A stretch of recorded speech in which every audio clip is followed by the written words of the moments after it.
My wife and I are expecting our first child, but my mother is battling stage 4 cancer and may not have much time left. Recently, a heated discussion arose when I chose to prioritize being with my mother in her final moments over my wife's labor. Now, as I sit at my mother's house, I'm left wondering, am I the asshole for this choice? Aita for telling my wife that I would choose my mom over the birth of our baby. So, this is a throwaway account. I will check some of these comments, but not all. So, to get started, I am 36M, and my wife is 33F. We are expecting our first child soon. My mother, who is 70, was diagnosed with stage 4 cancer and has been hospitalized since it is so bad doctors say she will not survive since treatments aren't working well on her. My dad died when I was young, and my mom took care of me while working 2 jobs so that I could have a good life.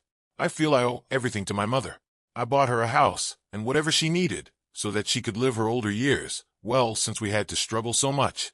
When I got home from work and visited my mom, my wife and I were talking, and she asked if you got a call that I was in labor or your mom was going to die. Who would you pick? I told her I would pick my mom. She asked why, and I told her that I wanted to be there to say goodbye to my mom since I would never see her again, and so she would have somebody there in her final moments. She got mad and said what about her and our baby? I told her I would try to be there as fast as I could after my mom, but that most likely wouldn't happen, so I told her not to worry about it. She was still mad and told me to get out of the house. I left, and now I'm at my mom's house. So Reddit, am I the asshole? Edit 1. To everyone saying that I would be leaving her and alone, no, I wouldn't. She would have her mom there. She has said she wanted her mom there with her. Yes, I was right to leave my house. It was either I leave or she goes, and I was not about to put my pregnant wife out of our house. Yes, I have been there for her. I have taken off work to comfort and help her in any way she needs during this pregnancy. Edit 2. I keep getting the same question about why I leave my house, even though I may own the house. It was late, and I didn't want my pregnant wife out late at night, but she told me to leave, so I knew it was either me or her. Secondly, my mother is in the hospital, and she is not at her house. Third, I thought a lot about what a lot of you said about how I should put her first, but she doesn't put me first at all. She chooses her sisters over me all the time. Fourth, I do not make her feel second. I have put my wife first, especially in emergencies, and I have tried my best to comfort her. I have gone home, and I know I'm thinking I don't need to apologize. Do y'all? I really don't know. Thanks to everyone who's commented. Let's move on to some comments. Ms. Black 2 Life says, jacked up question, but from lived experience, my mother was dying, and my bestie was having a baby, her last, that had been full of complications, and she wanted me there like I was with her first. I asked simply, can you plan to give birth at the same hospital my mother was at?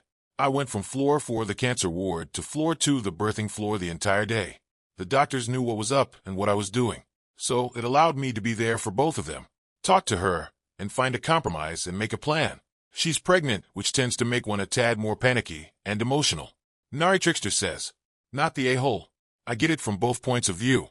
Yes, at face value, her question is selfish, but with all that could go wrong, I understand her fear. And the only part that you got wrong was not understanding.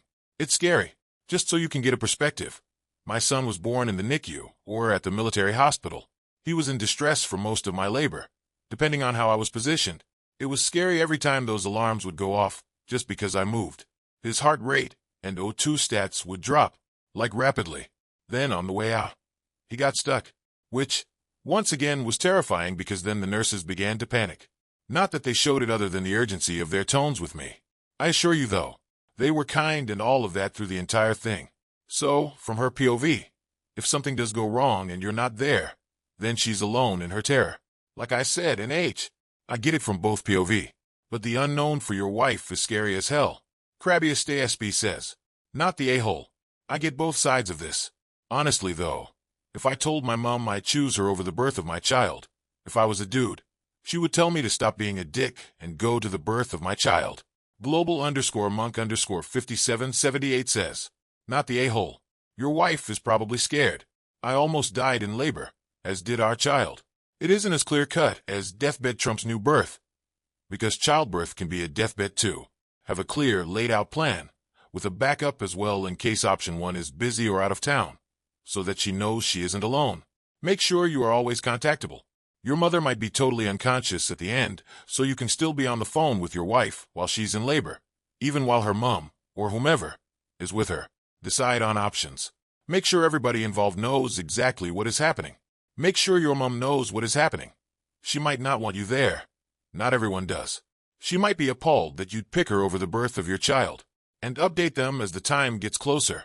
Feelings change, especially those of your mother. She might get scared and change her mind.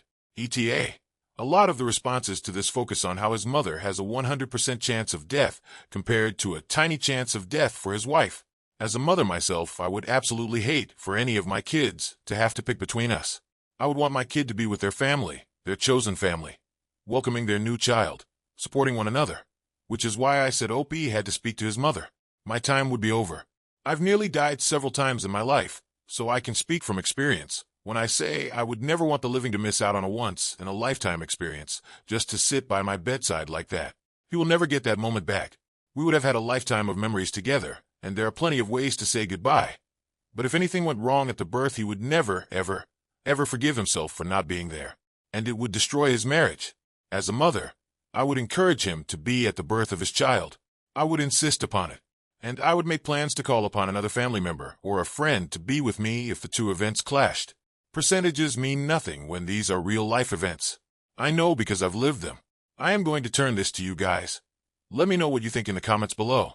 If you enjoyed this video, please don't forget to hit that like button, subscribe to the channel, and share it with your friends. The more people we can reach with these captivating tales, the better. I can't wait to see you all in the next episode, where we'll dive into another mind-bending, thought-provoking story from the depths of Reddit.